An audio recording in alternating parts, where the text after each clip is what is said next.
Trimming the taco nail type. As you know, the taco nail type has a thicker end on the top, which runs further down on the doggy's nail, and it's very narrow on the tip.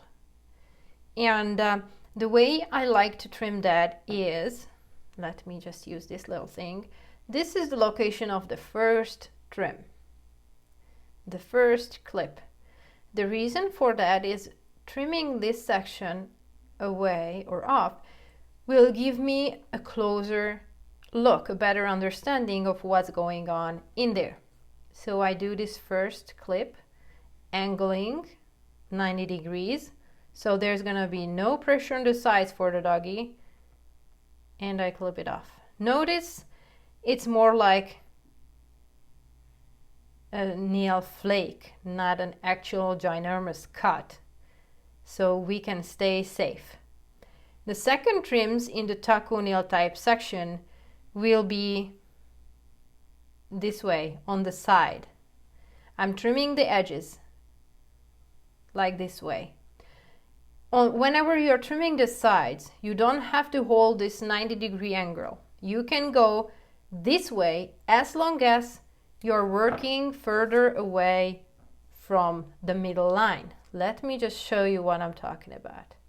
So this is the middle line on the doggy's nail.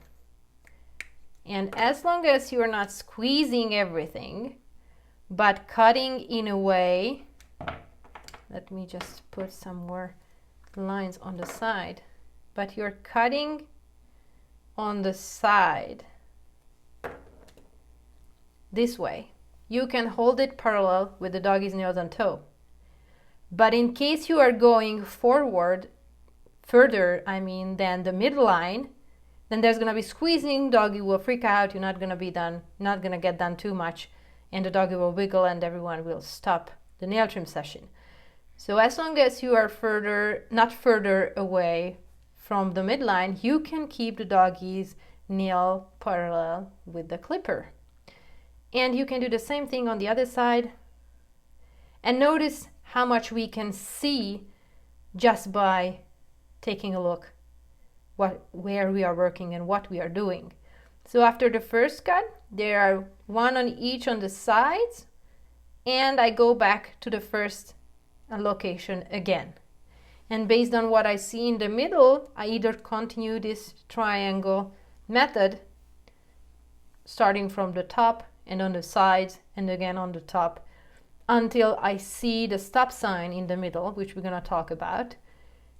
Or in case the doggy just needs a little bit more trim on the top of the nail, like here, because the quick is right there and the nail is still too long, and I just continue with a few more clips on the top section, like that, to make it easier for the doggy to file the nails. Notice that this softer tissue is running here.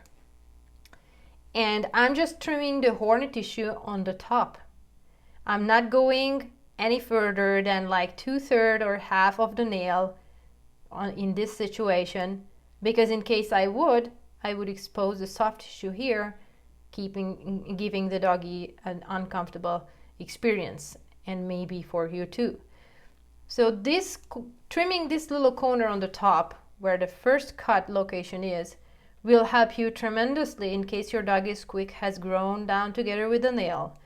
Your doggy will be able to take care of this lower corner and make the quick recede by giving him the opportunity not to deal with this top section, which we just trimmed off, since that horny tissue is harder to wear off while they are doing their everyday doggy lifestyle or doggy task like running, digging, playing.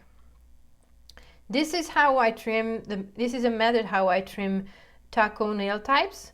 Let it be toenails or dew claws, this method will apply to everything.